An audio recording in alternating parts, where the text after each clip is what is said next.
உண்மையிலே இந்த அப்துல் மாவட்டத்தை ஒரு காலத்தில் இந்த கிந்தோட்டையின் ஏனைய ஊர்களுக்கு ஒரு ரோல் மாடலாக இருந்த ஒரு ஊர். உண்மையிலே இந்த ஊர்ல முதலாவது கஞ்சி விநியோகம் கஞ்சி விநியோகத்தை சோத்பூன் விளையாட்டு கழகமும் ரஹ்மானியா வாலிபர் சங்கம் இணைந்தால் ஆரம்பித்து ஏழையவர்கள் முன்மாதிரியாக அமைந்தது. அதே போன்று இங்கு நடக்கின்ற நோம்பு பெருநாள் விளையாட்டு போட்டிகளை கண்டுகளிக்க முழு கிந்தோட்டில் அனைவரும் வந்து சூழ்ந்து கொள்வோம். அந்த நேரங்களில் நாம் சின்ன வயதில் இருப்போம். இங்கே வீட்டிருக்கின்ற இதே வைரஸ்னானா, இதே ராமஸ்னானா, இதே நசுருல்லானா, ரியாஸ்னானா, இதே இவர்கள் அன்று பார்ப்பது போல் இன்று அதே போல் இருக்கின்றார்கள். எந்த மாற்றமும் இல்லை. நான் சிறுவர்களாக அவர்கள் எப்படி கண்டோம் அதே போல் இருக்கின்றார்கள். மிக அழகான முறையில் ஏற்பாடு செய்வார். 2 நாள் விளையாட்டு போட்டி முழு கிந்தோடையும் வந்து சூழ்ந்து கொள்ளும் இடம் இருக்காது. அந்த விளையாட்டு போட்டி மிக விறுவிறுப்பாக சிறப்பாக நடைபெறும். அந்த விளையாட்டு போட்டியை ரோல் மாடலாக எடுத்தால் ஏனைய ஊர்கள் விளையாட்டு போட்டிகளை ஆரம்பித்தன. அதே போன்று விளையாட்டுக்கு மாத்திரமல்ல, இந்த சவுத்லீக் விளையாட்டு கழகம் கல்விக்கு பாரிய பங்காற்றியுள்ளது. இந்த பாடலை நீங்கள் கேட்டால் அதில் விளங்கும். குறிப்பாக 5ஆம் ஆண்டு புலமை பரிசில் சிக்கரைந்த மாணவர்களை கௌரவித்தவர்களுக்கு பரிசு வழங்குகின்ற முறையிலேயே அந்த கலாச்சாரத்தை அறிமுகப்படுத்தியவர்கள் கூட இந்த சவுத்லீக் விளையாட்டு கழகத்தில் தான். நான் கூட சிறு வயதில் நான் 5ஆம் ஆண்டு ஸ்காலர்ஷிப் பரிசை சிக்கரைந்தேன்.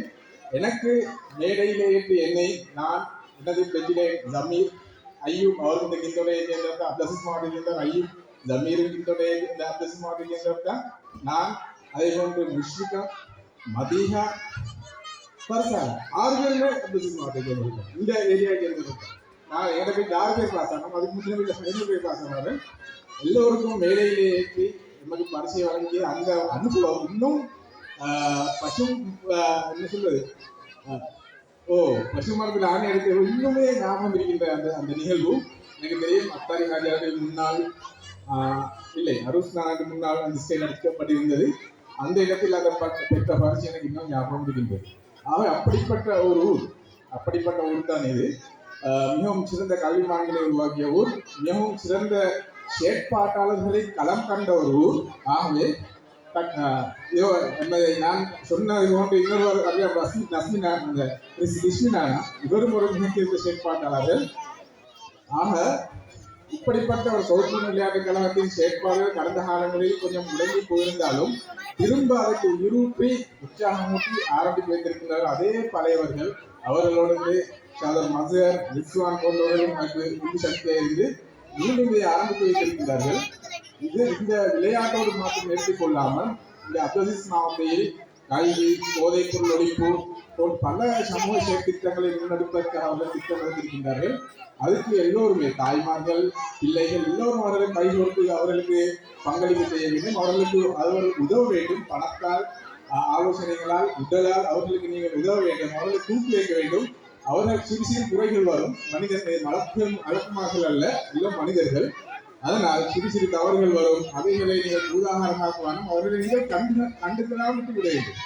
அதே போன்று இன்னொரு ஒரு முக்கியமான இந்த பிள்ளைகள் நாம் விடுவது, ஒரு நிறுவனம் கஷ்டப்பட்டு ஒரு சிலர் உருவாக்கிய பிறகு, மிகவும் கஷ்டப்பட்டு அர்ப்பணிப்போட ஒரு நிறுவனத்தை உருவாக்கிய பிறகு அது நல்லா வளர்ந்த பிறகு கொஞ்சம் பதவி ஆசை வந்து அவங்க வேறு எஜெண்டாவை உருவாக்கி அதை கவிழ்க்க பார்க்கணும். இப்படி இவர்கள் கஷ்டப்பட்டு உருவாக்கி இந்த அமைப்பை யாரும் கவிழ்த்து விட வேண்டாம். இவர்களுக்கு இன்னும் உந்து சக்தியர்கள். இவர்களுக்கு கீழால் ஒரு சிறந்த அணியொன்று, இவர்களுக்கு பிறகு இதனை பாடம் எடுத்து செல்வதற்கு ஒரு சிறந்த அணியொன்றும் உருவாக வேண்டும். அப்படியான ஒரு அணியாக நீங்கள் உருவாக வேண்டும் என கேட்டு எனக்கு இந்த வாய்ப்பை தந்த இந்த சவுத்லீக் விளையாட்டுகள இந்த ஏற்பாட்டாளர்களுக்கு நன்றி கூறி எனது இந்த உரையை நிறையிலேயே சொல்லலாம். நேரமின்மையெல்லாம் நான் இந்த இதோடு முடித்துக் கொள்கிறேன். அஸ்ஸலாமு அலைக்கும். அவர் உன்னை மறந்துவிட்டார், அதை ஞாபகப்படுத்த வேண்டும் நினைக்கிறேன். அவர் பல்கலைக்கழகம் சென்று பட்டப்படித்து வந்த பிறகும் நாங்கள் அவரை பாராட்டி கௌரவித்தோம். இந்த அப்துல் மாவட்டத்தை புலமை பரீட்சை சித்தியர்த்தவரை பாராட்டி கௌரவித்தோம்.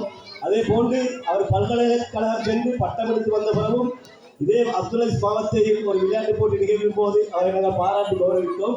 அவர் மறந்துவிட்டார், அதை ஞாபகப்படுத்தி காட்டுகிறேன். இதுவரை உங்களுக்காக பேசிய சொற்பொழிவாற்றிய ரஸ்மி கியாஸ் அவர்களுக்கு நான் நன்றியை தெரிவித்துக் கொள்கிறேன்.